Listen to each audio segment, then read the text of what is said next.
Space B. Doris Ellen Salazar, Space.com, December 5, 2017, 9:05 p.m. Colonists work in a greenhouse on Mars. In this artist's conception, Les Bossinas Nassain what could be an important milestone for future farmers on Mars. 2 healthy baby worms were recently born in simulated Martian soil.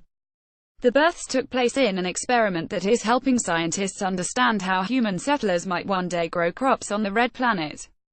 Wieger Wamelink, a biologist at Wageningen University and Research Center in the Netherlands, is running plant growth experiments in a mixture of NASA-made Martian soil simulants, made from volcanic terrestrial rocks, and pig manure, to which he added live adult worms.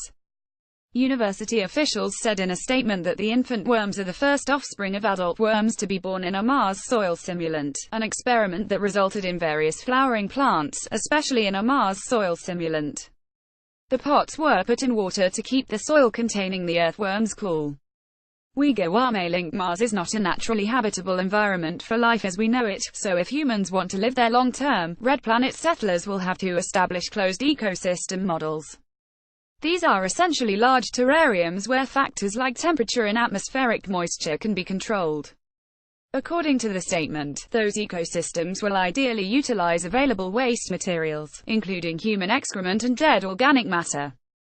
That's where the worms come in. Worms begin the breakdown of organic matter, which is continued by bacteria.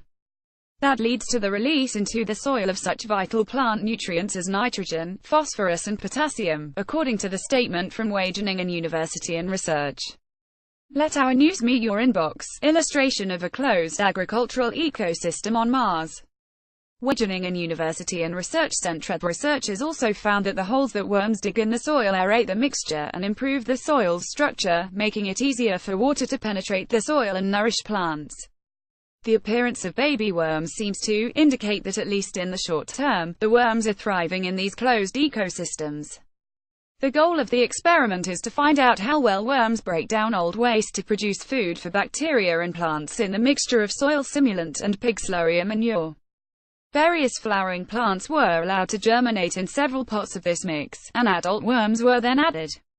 A crowdfunding campaign has been launched to continue experiments on these hardy worms.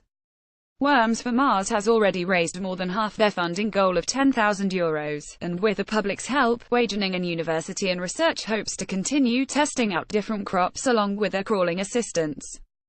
There is the possibility that sharp edges in non-Earth soil could damage the guts of the critters, the researchers said in another statement. Simulated Martian gardens allow NASA scientists to test which plants can be grown on Mars.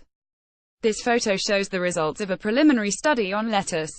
From left, lettuce seeds grown in potting soil, the Martian simulant with added nutrients, and the simulant without nutrients. Dimitri Gerendidakis Nasafin worms eat organic matter, they also eat the soil. Since there isn't much weathering of Martian terrain, sharp edges in its soil do not get worn down the way they do on Earth and may cause worms harm, according to the statement. The presence of heavy metals in Martian soil could also be a long-term problem for worms, which would require lengthier experiments to address properly, the researchers said. Original article on Space.com.